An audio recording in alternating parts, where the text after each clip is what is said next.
Hoy estamos a 19 de agosto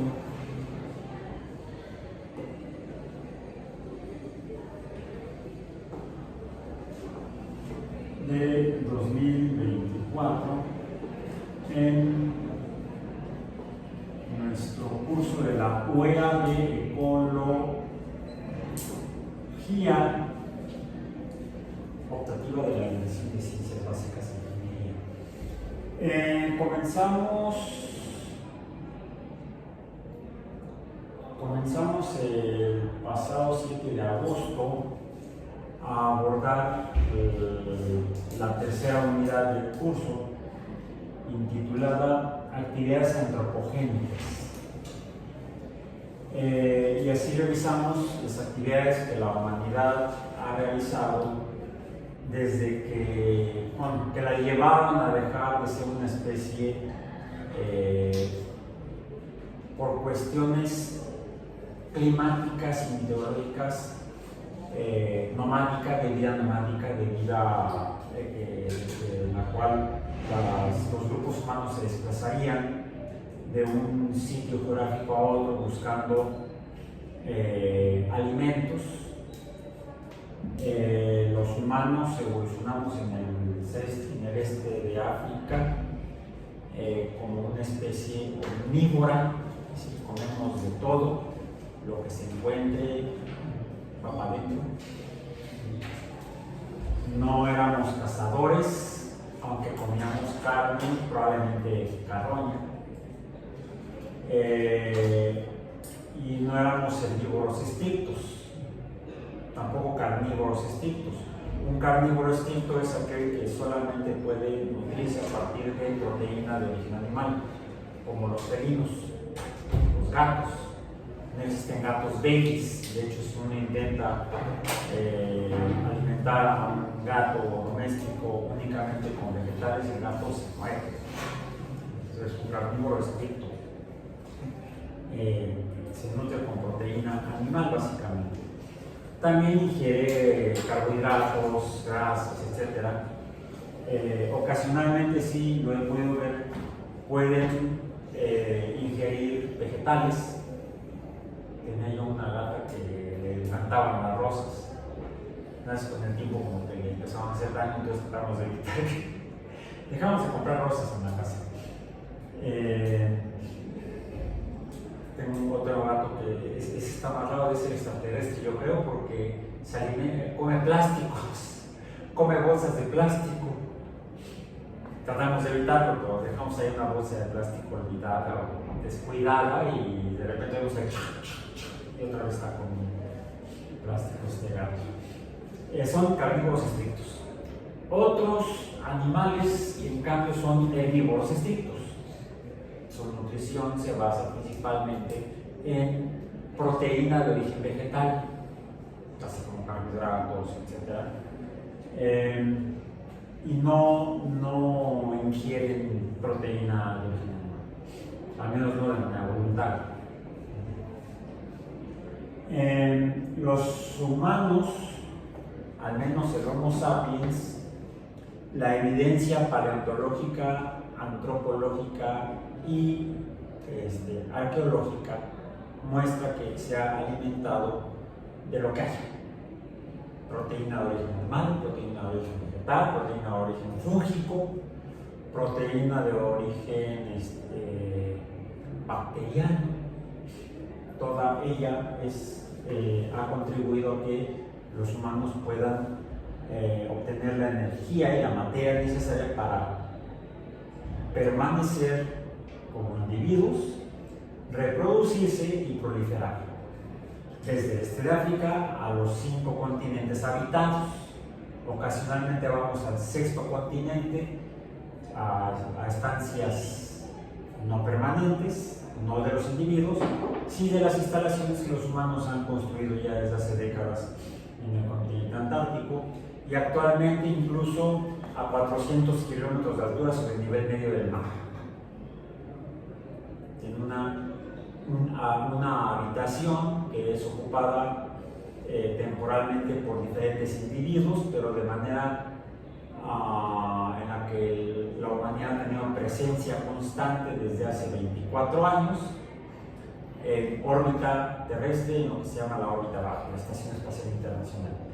Ya desde hace 50 años se hicieron las primeras experiencias al respecto, inicialmente por parte de la Unión Soviética y posteriormente por parte de los Estados Unidos de América a través de la NASA. Después, a través de colaboración, y como es actualmente, en colaboración internacional, permanencia humana constante con diferentes personas desde hace 24 años en la órbita baja terrestre.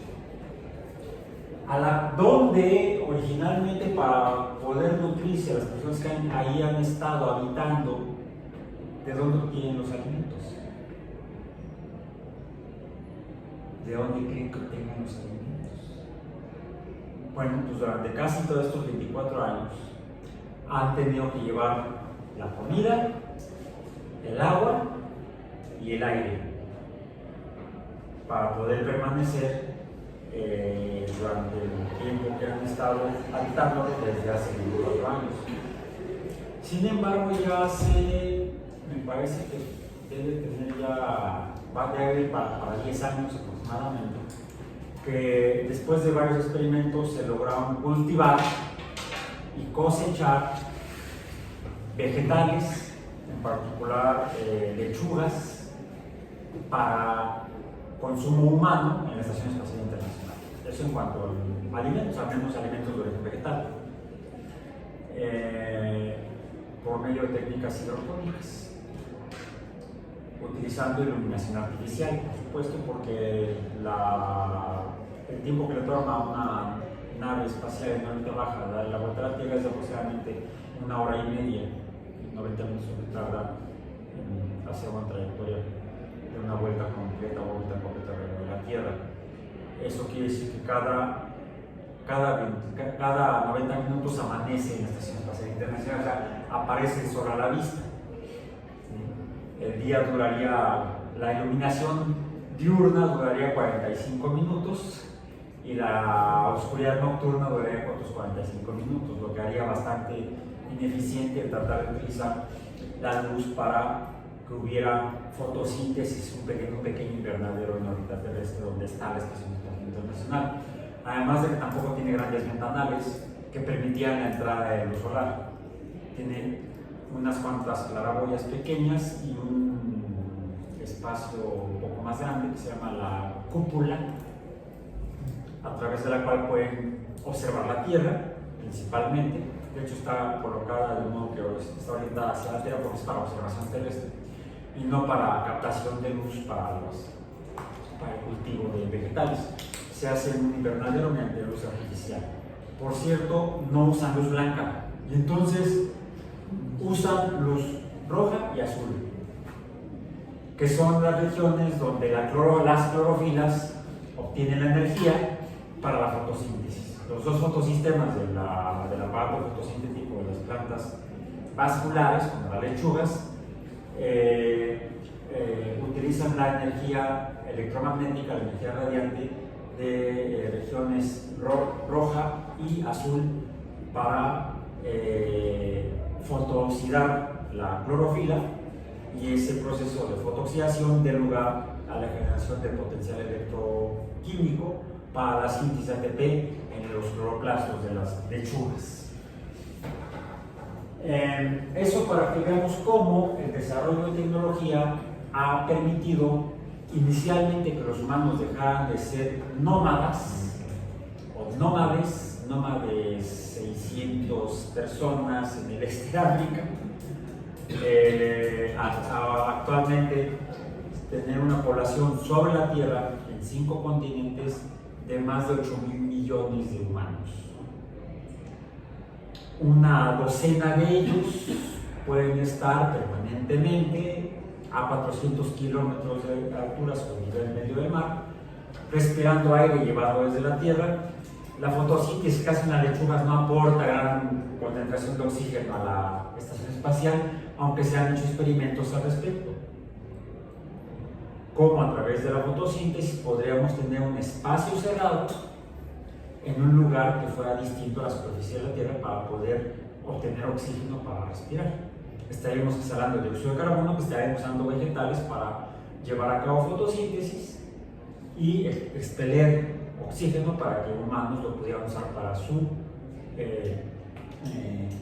quimiotrofía u oxidación de azúcares, los que podrían, bueno, actualmente ya los obtienen de las lechugas, al menos parcialmente. El resto de los alimentos, como las tortillas, se envían por medio de cohetes a la Estación Espacial Internacional, cohetes de carga, naves de carga. Sí, la tripulación internacional de la Estación Espacial Internacional, en la cual no ha habido ni un mexicano, come tortillas. Se hacen sus tacos de lo más raro que puedan haber, de acuerdo a la cultura de cada astronauta que está o cosmonauta que está en la Estación Espacial Internacional. Los astronautas japoneses, no sé qué le pongan en sus tacos. Los rusos también, los norteamericanos, los canadienses, los alemanes, cada quien le pone de su cultura a la tortilla, que es el alimento oficial de la Estación Espacial Internacional. La tortilla que se hace con maíz, que permitió el asentamiento de los humanos que ocuparon el continente americano. Porque cuando emigraron de Asia a América, principalmente por el estrecho de Bering, aunque hay algunas heridas que sugieren que pudieron atravesar navegando el Océano Pacífico desde Indonesia, desde Polinesia quizá, hasta quizá Centroamérica y Sudamérica, hay algunos experimentos que sugieren que así pudo haber sucedido. Pues aquí encontraron una gramínea, una monocotiledónea, que tenía unas cuantas semillas, quizá les gustaron y quizá empezaron a seleccionarlas para artificialmente, a través de técnicas agrícolas, promover el crecimiento de cantidades suficientes de este teosinte para dar lugar, por selección artificial, al maíz actual. Entonces, si tenemos un país, al menos en este caso, se debe al maíz, bueno, al teosinte inicialmente.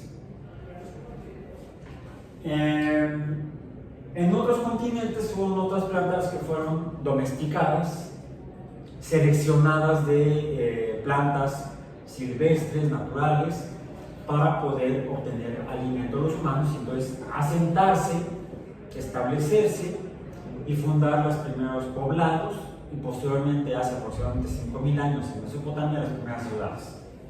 De ahí se siguió naciendo en diferentes continentes la construcción de asentamientos permanentes de humanos en lo que llamamos ciudades. Mientras fuimos nómadas, solamente recogíamos lo que necesitábamos comer, éramos recolectores, quizá carroñeros de lo que dejaban los grandes depredadores, usábamos, decía yo, la carne pegada al hueso, la rica, pero no solamente. De los huesos largos de vertebrados que podemos obtener. Imaginen que tomamos un hueso largo, un fémur de alguna presa, de algún depredador, dejaron ahí los huesos largos, ya le limpiaron más que se pudo. ¿Y qué podemos hacer con los huesos largos? Podríamos tratar de empezar a cazar nosotros usando un fémur como garrote, quizá para atrapar algo, pero quizás si no le damos más, quizá sucedió que el hueso largo se puede haber fracturado, partido, y si los humanos vieron, ¿qué habría en el centro del hueso? La parte media, la médula. Y lo que se encuentra en la médula es principalmente un material biológico viscoso, grasoso. A mí me gusta. Se puede freír, se puede cocer, se puede asar, no, pero se puede usar para freír porque son grasas. Actualmente en México se le pone a las tortillas y se hacen tacos de tuétano. Me gusta un poquito de salecita, quizás cebolla. A mí sí me gusta el ketchup. Bueno, cada quien al gusto. Algo interesante es que en esa médula, que es donde se lleva a cabo la síntesis la producción del tejido sanguíneo, entre otros. Se le llama hematopoiesis, la producción de las células hemáticas, que luego se distribuyen en todo el cuerpo, etc. Es altamente rico en lípidos, grasas, pero en particular en fosfolípidos. Fosfolípidos poliinsaturados, o sea, con muchos enlaces pi coordinados,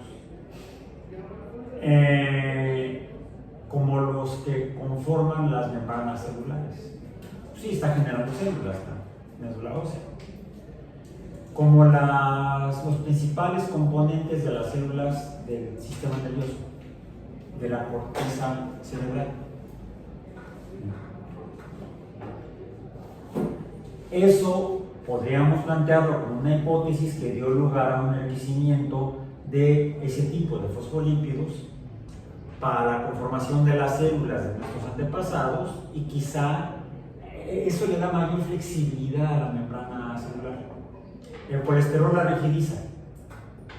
Los fosfolípidos como la lecitina, que por eso también se puede obtener de algunas semillas, como el frijol, se puede obtener lecitina de algunas semillas, también por supuesto del tejido animal, como el de la médula ósea, le da flexibilidad, fluidez a la membrana celular, hace más eficientes los procesos metabólicos que ocurren a nivel de membrana, como la síntesis de energía, la producción de energía, ATP, pero también la transmisión, la comunicación celular entre células, como lo que ocurre cuando una neurona se comunica con otra.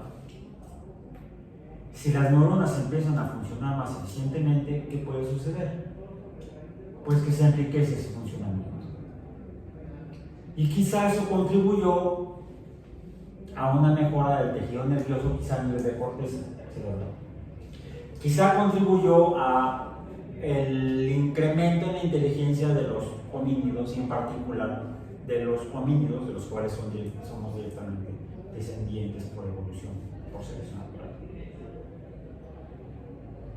Dejémoslo como una hipótesis. Suena plausible. Pero hasta ese momento solamente seríamos recolectores y carroñeros. Aunque ya propusiste que usemos el fémur para tratar de atrapar algo, entonces empezaríamos a ser cazadores. Y hay evidencia paleontológica que muestra que no solamente se usaban armas de hueso, sino armas también de piedra. Posteriormente de madera. Todo eso le permitió a los homínidos, a los humanos, a los homos, empujar su proceso de evolución ya no de manera tan solamente natural. Comenzamos a adaptar el medio para nuestros fines, ya no dependimos solamente de las mutaciones biológicas, sino comenzamos a mutar nosotros el ambiente. No existe la adaptación biológica donde los organismos se transformen a sí mismos y den lugar a nuevas especies. No, las mutaciones solamente son seleccionadas por el ambiente, al menos había sido así en el pasado. Y los homínidos comenzaron a modificar el ambiente ya de manera intencional. Dejamos de solamente utilizar factores bióticos y abióticos. Abiótico, una roca, cuando la transformamos se convirtió en una herramienta con la cual empezamos a modificar el entorno. Entonces ya no se trató de solamente una modificación natural a través del uso de factores, sino quizá ya buscamos rocas específicas para poder modificarlas intencionalmente y hacer herramientas y armas. Y pasamos de hacer solamente modificaciones del entorno usando factores ambientales, factores naturales, factores bióticos y abióticos, para usarlos como recursos, y los factores pasaron a ser recursos naturales. Las rocas abióticas, las plantas, por ejemplo, o los huesos bióticos, recursos bióticos, con los cuales modificar el entorno, adaptarlo a nuestras necesidades. Y entonces dejamos de modificar para empezar a perturbar. Cuando inicialmente llevamos agua para llevarlas a las plantas que estábamos cultivando a través de la siembra o del plantado, modificamos el cauce de corrientes de agua, quizá primero arroyos y luego ríos. Comenzamos a utilizar el agua, un recurso abiótico inicialmente, para fines agrícolas, y eso modificó entonces e impactó el agua. Al retirar plantas o favorecer el crecimiento de algunas en detrimento de las que ahí habitaban de manera natural, comenzamos a modificar los suelos y comenzamos a modificar la vegetación, comenzamos a modificar los ecosistemas en todos sus componentes. Y eso ha generado perturbaciones a las cuales llamamos impactos. La agricultura produce impactos. También domesticamos animales, mamíferos, aves, pasamos a la avicultura, mamíferos como los vacunos, las vacas, los bueyes, ganado vacuno, y en el centro de Asia incluso lograron tomar algunos animales y usarlos como herramientas, quizá como transporte. Los caballos. La domesticación de los caballos se hizo en Asia. La domesticación del ganado vacuno se hizo en África y se hizo también en Asia. Posteriormente en el resto de Eurasia. En América no había. En América no había ganado vacuno. Sí había aves, todos los conocemos como guajolotes. Bueno, algunos dicen pavo, es guajolote. No sé por qué le ponen ahí jamón de pavo en los sándwiches. ¿Por qué no ponen jamón de guajolote? A mí no suena muy feo. Guajolote, guajolote. Entonces, y eso ha modificado el entorno. Entonces, la domesticación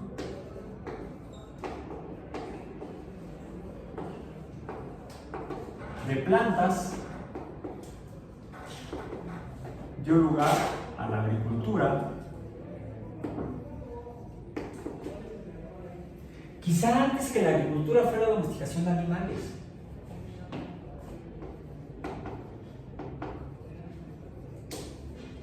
A lo que llamamos ganadería. Incluso está postulado, y hay algo de evidencia que así lo apoya, la domesticación de los caninos, de los cánidos, de los lobos, dio lugar a los perros. ¿Y para qué usaríamos perros? Quizá para la cacería, para que nos ayudaran a cazar. Los lobos son muy buenos cazando en conjunto, en grupo, en jauría. Imaginen en los lobos o a los humanos.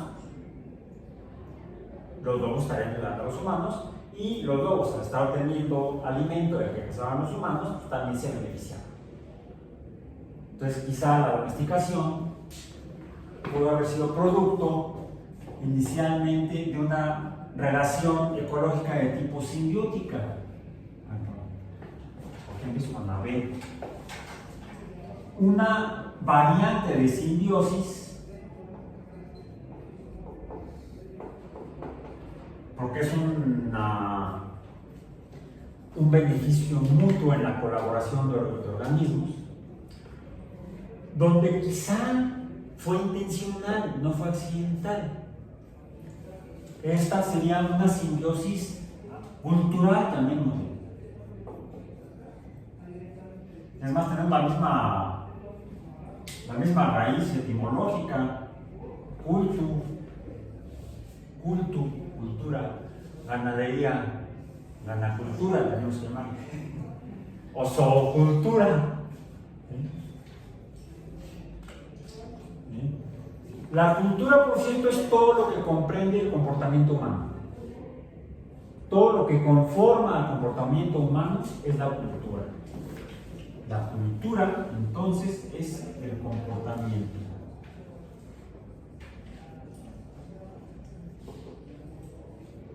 humano.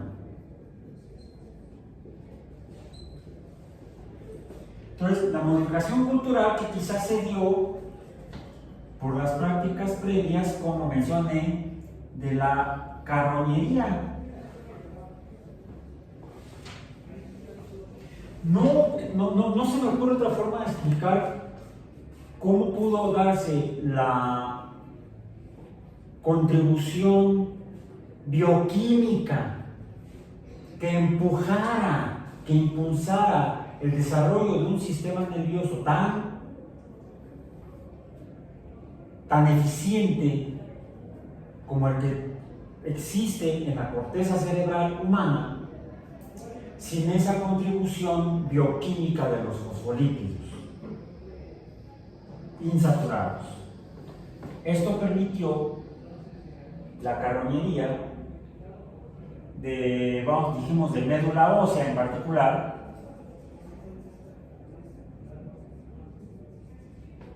explica o ayuda a explicar el enriquecimiento de la cultura humana, del comportamiento humano.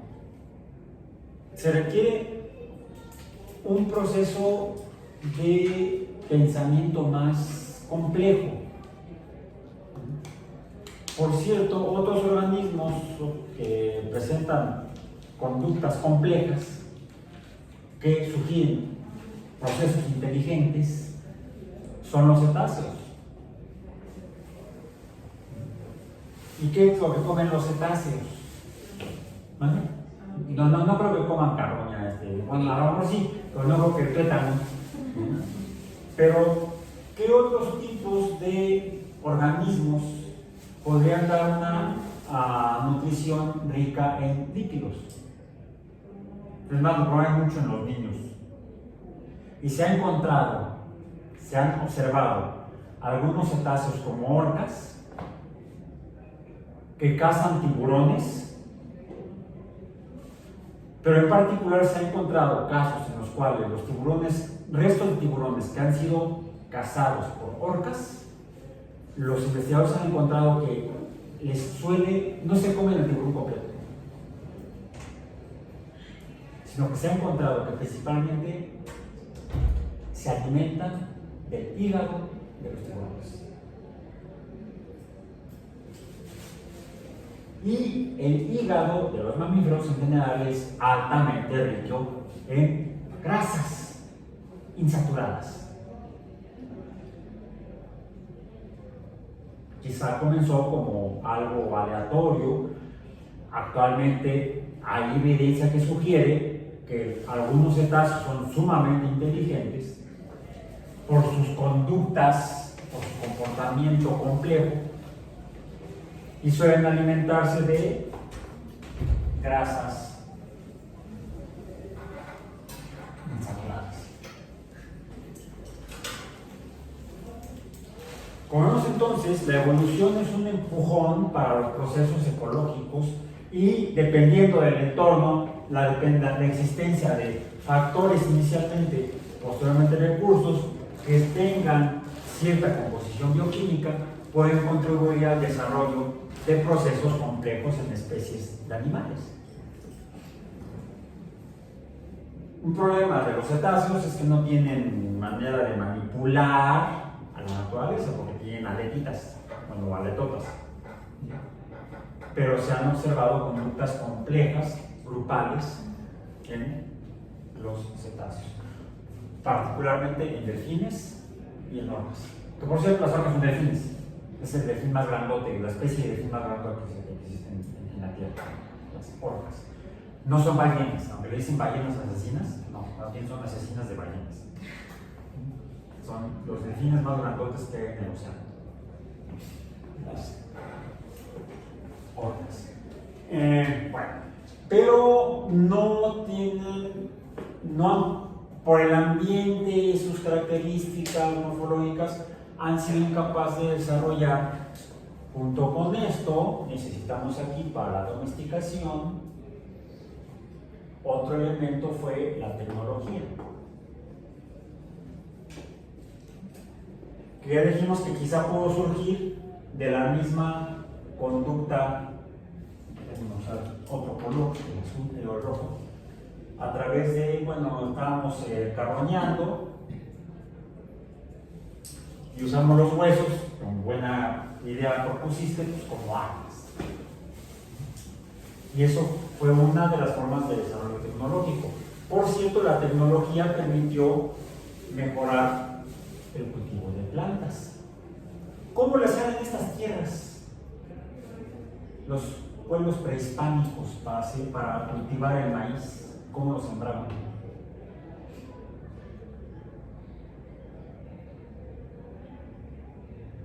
Parece que sería medio lento, pero usaban una vara con la cual hacer un hoyo en la tierra, un palo, una vara, y metían la semillita. La tapaban, y así iban, pas, pum, pas, pum, pas, pum. Como una vara. Una vara que es un objeto artificial. No hacían un surco, iban arrojando las semillas. Eso lo hicieron en Eurasia. Y aún así, con eso de técnica que puede pasar, pero como de semillita en semillita, cada semilla sabes dónde la pusiste y es más fácil estarlas cuidando que nada más estarlas aventando. Es más, hasta por ahí en el libro que dijo un expresidente que había leído, yo lo dudo, vienen varios pasajes en los cuales se menciona, por ejemplo, el cultivo del trigo en Palestina. Dicen que al arrojar la semilla, ahí describe cómo sembraban en Palestina, arrojaban las semillas de trigo, de cebada, lo que fuera, y mencionan, no, pues la semilla que cae en suelo fértil, brota y da fruto. En cambio, lo que cae en la vera del camino, pues esa semilla no germinaba. Pues, ¿cómo se te ocurre andar aventando así medio a lo güey? ¿No? Como que eran más eficientes los más sesudos, era más sesuda la gente aquí, sí, sesuda porque hace más calor, no necesariamente. No, también hace mucho calor allá en Palestina, ¿verdad? Aunque nunca he estado, me han dicho que sí es caluroso por ahí. En fin, sí, zona intertropical. Bueno, entonces, pero para llevar a cabo la agricultura lo que hacían también era quitar las plantas naturales. ¿Cómo se llama eso? Desmonte, ¿no? Para hacer cultivos más extensos, aquí hacían desmontes. ¿Y qué es el desmonte? Es curioso, aquí cuando escuchan la palabra monte, ¿en qué piensan? Un cerro, una montaña, pequeño, tal vez no un volcanzote, pero es una montaña. Si alguien dice voy al monte, ¿qué piensan? ¿Qué vas a hacer? ¿Vas a subir? Un cerro, ¿no? Un cerro de verdad. Es curioso, estoy yo viviendo año y medio en Chetumal, allá en la península de Yucatán, en Quintana Roo en particular. Y era curioso cómo decía la gente, no, es que allá en el monte. ¿A dónde fue? No fue al monte. ¿A dónde? Han estado en la península de Yucatán. En la península de Yucatán es más plana. Yo creo que se me hace que hay muchos terraplanistas que han de creer que la tierra es plana porque viven en Yucatán, en la península. No, es que es plana, así debe ser la tierra, toda plana. Bueno, la península de Yucatán, efectivamente, la altura máxima natural debe tener no más de 30 metros sobre el nivel del mar. Por eso cuando llegan los huracanes por ahí, pasan como si no, pasan sin ver.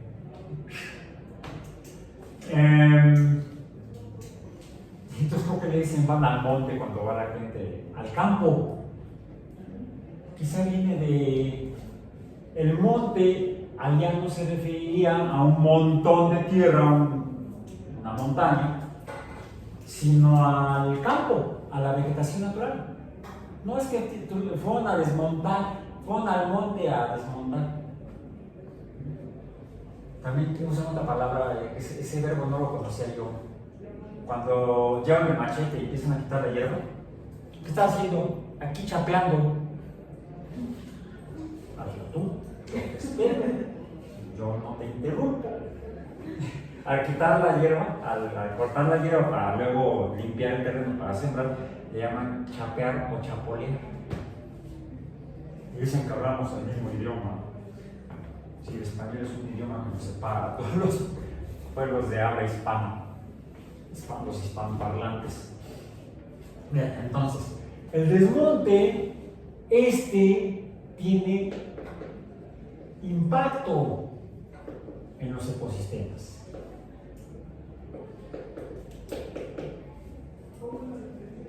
Porque se quita la vegetación natural, la vegetación silvestre, los organismos verdes que ahí habitaban, para reemplazarnos por los que eran poquitos, ahora van a ser más. También se hace con la ganadería, porque muchas veces se hace actividad agrícola para generar alimento para el ganado. Entonces, muchas veces se desmonta el terreno, quizás se corta, si es un bosque, se cortan los árboles, se usa la madera y quizás se siembra alfalfa. ¿Para qué la alfalfa? Para darle a las vacas, a los caballos, al ganado, al ganado equino, al ganado vacuno, al ganado ovino, o se fue, o se quedó, vino y se quedó. ¿Cómo decían los romanos? Vine, vine, vinci, vine, vi, vencí. Bueno. Entonces, hay una dualidad, no hay una colaboración o cooperación de ambas actividades agrícolas y ganaderas, que ambas tienen entonces impacto en los ecosistemas. Además, ya dijimos, usan agua. Sobre todo la agricultura, ya mencionamos que es uno de los impactos mayores de la agricultura, el uso de agua. Y no solamente el uso de agua, el hecho de concentrar ganado, a su vez, en un lugar, hace, por ejemplo, que las excretas de los animales sean más abundantes en algunos lugares, y entonces esas excretas, cuando hay precipitaciones pluviales, cuando llueve, pues han visto, de repente me ha pasado que uno va por la calle, saco a pasear a mi perro, llevo mis bolsitas, y cuando el perro pues, hace sus excretas, hace popó, pues la recojo y la tiro en un depósito, una bolsita, que la bolsita también supuestamente es biodegradable, espero que no biodegradante, será diferente.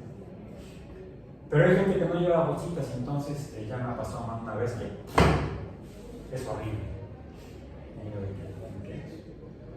Pero a veces cuando no se han fijado, cuando alguien llevó a pasear a su perro y lo recogió, lo que dejó el perro, cuando llueve, ¿qué sucede? Literalmente no se disuelve, pero sí se desmorona. Quizá parte de los componentes de las heces fecales de los perros y otros animales se disuelvan, algunos componentes, pero otros simplemente se desmoronan y quedan suspendidos. No son solubles, son miscibles, forman suspensiones. Pero todo eso, si es en un terreno de tipo natural, en un prado, en un jardín, pues termina infiltrándose y permeando hasta los cuerpos de agua subsuperficiales. El agua freática puede ser contaminada, un contaminante es cualquier cosa extraña que cae en un lugar donde no había o donde había poco. Puede darse procesos de contaminación por añadir cosas que no estaban en un lugar o que había pero eran en poca cantidad o concentración. Si agregamos, arrojamos, incrementamos las cantidades de cosas que no estaban en un ecosistema, estamos haciendo un efecto de contaminación. Lo que estamos agregando es un contaminante que puede ser de cualquier naturaleza química o física. Los efectos que generan entonces esas sustancias agregadas, incrementadas, pueden ser efectos físicos o químicos e incluso biológicos, porque algo que hay en las excretas, en particular en las heces, en la caca, dicho en español mexicano, incluso en la orina, son microorganismos que viven normalmente en el tracto digestivo de los animales, pues salen con las excretas y se incorporan al ambiente. Si es en exceso, entonces también puede haber contaminación microbiana. Las excretas pueden provocar un impacto microbiano.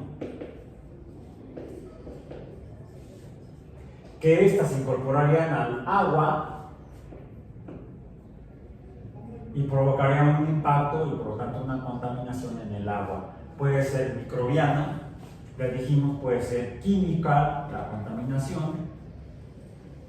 La microbiana sería biológica, químicas o físicas. Pueden ser los contaminantes, pueden ser microbianos, pueden ser químicos o pueden ser físicos. Cualquier cosa extraña de naturaleza física, química o biológica será un contaminante.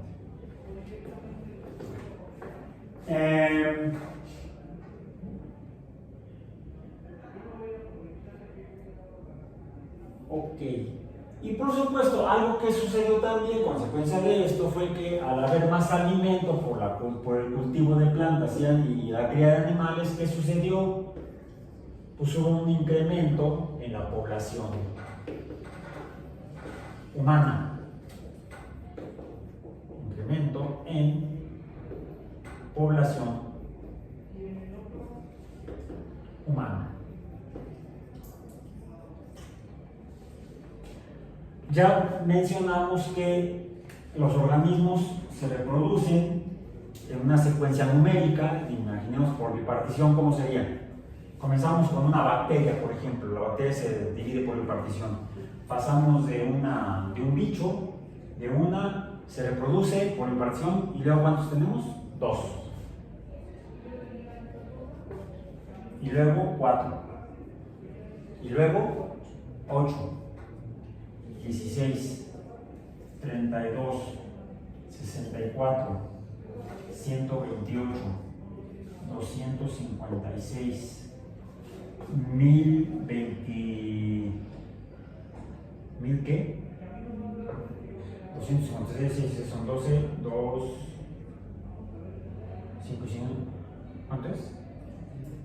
No, 556, ¿no? Me estaba yo inventando. ¿Sí son 556? ¿Sí dan? No, 500. 6, 6 son 12. 2 llevamos una, 5 y 5, 10, llevamos una, luego 10, 11, 12, 512. Ahora sí. 1024. 2048.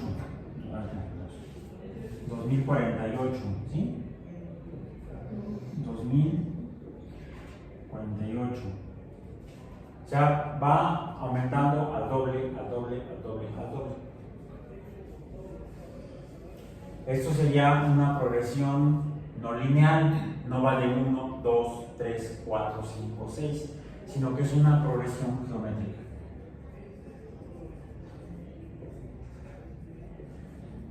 En mis palabras, si la graficamos, el número de individuos contra el tiempo, vamos a tener una curva así. Yo sería solamente por bipartición, pero cuando tenemos, por ejemplo, reproducción sexual, porque en la bipartición, el organismo original de la madre, pues a la madre deja de existir para existir ahora 2 células hijas. Cada una de ellas se convertirá entonces en célula madre y desaparecerá para dar lugar a 4 células hijas. ¿Qué sucede si por mutaciones la reproducción sería de la forma que llamamos sexual? Comenzaríamos con 2, ¿correcto? Comenzaremos con 2. Y esos 2, imaginemos que producen el doble. ¿Cuántos serían? 4. Pero al no desaparecer, por no ser células madre que se parten en dos, sino que los organismos, llamemos madre-padre, la pareja, permanece viva y produjera el doble, estaría produciendo 4. Pero como las dos originales permanecen, ¿de cuánto es ahora la población? Sería de 6. Cada una de esas 6 se reproduce y produce 2 cada una de ellas, serían 12, ¿no? Cada una de ellas se reproduce, no, dijimos el doble. O sea, una produce, 2 producen 4. De esas 6 necesitaremos 3 parejas. 3. Y cada una de ellas produciría 4. ¿Cuántos serían? ¿Cuántos? 12. Pero permanecen las otras 6. ¿Cuál? ¿De qué tamaño es la población? De 18.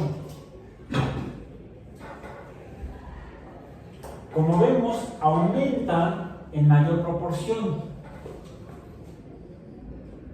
¿Cómo sería la curva? Estaría más acelerada. Pasamos de progresiones de tipo geométrico a progresiones de tipo exponencial.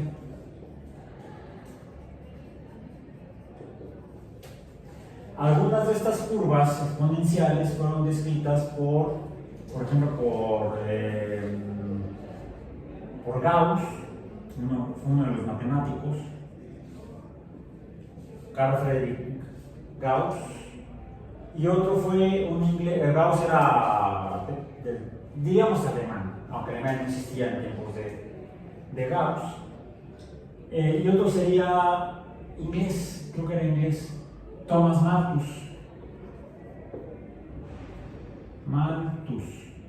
M-A-L-T-H-U-S, Malthus. Revisen los modelos exponenciales de Malthus y de Gauss para el crecimiento poblacional. Esto explica cómo se reproducen diferentes tipos de organismos dependiendo de la forma en la que progresan. Sin embargo, todos estos van a estar requiriendo nutrientes, los cuales están limitados, no son infinitos, lo que llevaría a que estas curvas en realidad tendrían esta forma al pasar del tiempo. Esto debido a factores limitantes, que por ejemplo pueden ser los nutrientes principalmente. Si crece demasiado la población y empiezan a demandar nutrientes, a usar factores nutrientes, pues empiezan a disminuir, la población disminuye hasta una cantidad en la cual da la oportunidad a que en el caso de recursos de factores bióticos se reproduzcan al disminuir la población de depredadores, ¿sí? De los consumidores primarios, por ejemplo.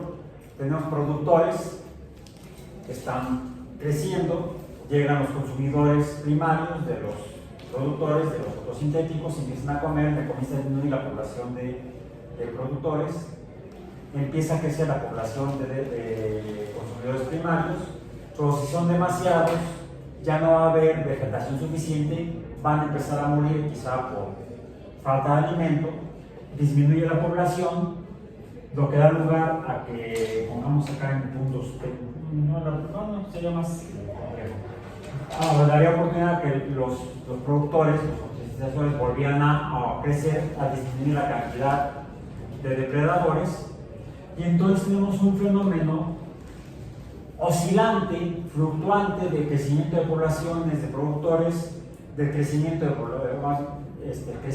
poblaciones de depredadores. Disminuyen los productores, entonces disminuyen los depredadores y vuelven a crecer las poblaciones de productores. Entonces digamos que se van persiguiendo las curvas de manera natural dependiendo de los factores limitantes. ¿Qué sucede o qué sucedió en el caso de los humanos cuando empezamos a producir el alimento de manera artificial? disminuimos el factor limitante, disminuimos el fenómeno de la aparición del factor limitante. Fue algo que estudió en particular Malthus en el siglo XIX. Hay otros factores que también limitan el crecimiento de las poblaciones, no solamente la escasez de alimentos, sino por ejemplo la propagación de enfermedades. Sobre todo enfermedades letales o enfermedades que afectan los mecanismos de reproducción. Son también los que controlan el crecimiento de poblaciones de organismos. Y operan en el caso de humanos también. Ahora, hubo otro impacto, más bien otro impacto, otro fenómeno, que tiene que ver con la producción agrícola, que va a aumentar esto, la disponibilidad de más plantas,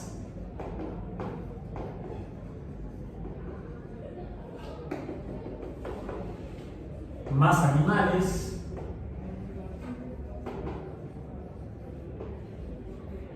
y si tenemos un número más o menos constante de humanos, podemos decir, bueno, entonces va a haber más plantas para cada humano y más animales para cada humano. Bueno, eso es una utopía. Porque en la realidad, en la historia de la humanidad, el incremento en la cantidad de digamos, recursos naturales, plantas y animales, que también dieron lugar a la civilización o construcción de ciudades, la civilización, que serían, por ejemplo, habitaciones, casas. Dirían, bueno, pues, a ver, casas para cada humano. Pero eso rara vez ha ocurrido. Lo que ha ocurrido ha sido principalmente una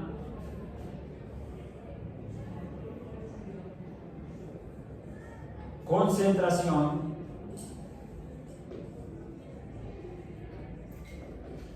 de lo que se genera o produce, concentración de la producción.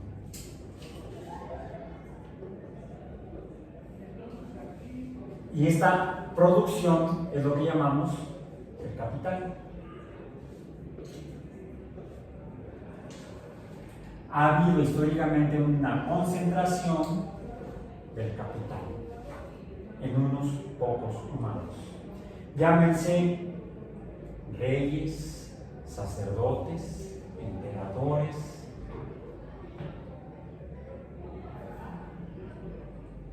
mientras que el resto de los humanos se han convertido en un recurso para el capital, para los reyes, para los sacerdotes, para los emperadores.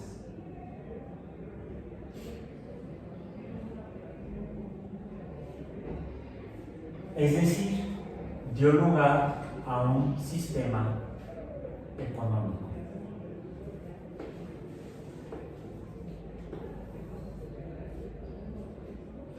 Pero la acumulación de capital, inicialmente bienes, ¿cómo llamamos estos? Bienes raíces, y no se refiere a plantas, organismos con raíces, plantas y animales, en lugar de dirigirse al resto de los humanos, tienden a impulsarse este ciclo, como si fuera un ciclo, ¿sí? Se producen más bienes, les llaman, y esto lleva a la acumulación de capital, que lo que busca es la generación de más bienes para una mayor acumulación. Pero ¿qué sucede al acelerar esto? ¿Qué ocurre con los recursos naturales? La economía tiene uno de los mayores impactos ambientales en los ecosistemas.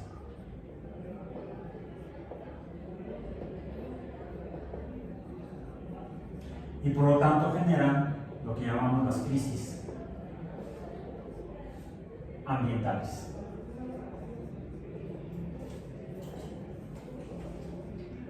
Incrementado mediante la tecnificación.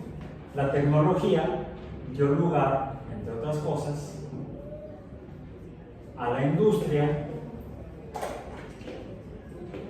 en los últimos 300 años. ¿Sí? Antes era tipo artesanal la producción, pero al incrementarse con las máquinas térmicas, la industria,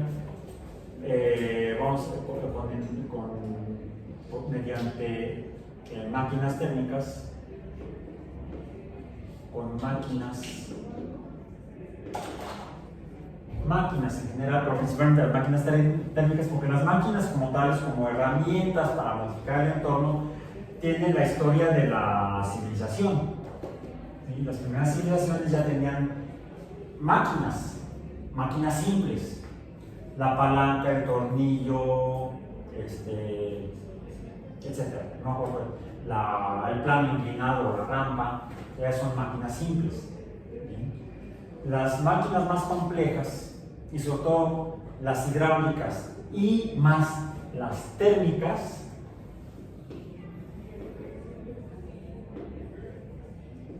son las que más incrementan los impactos ambientales y por lo tanto han acelerado en los últimos 120 años, más o menos, las crisis ambientales. Y de eso estaremos hablando en nuestra próxima unidad, porque con este tema que vimos hoy terminamos nuestra tercera unidad del programa. ¿Okay? Nos vemos entonces el próximo miércoles para entrar al siguiente tema de qué hacemos al respecto.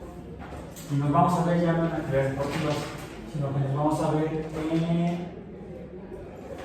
frente al edificio R.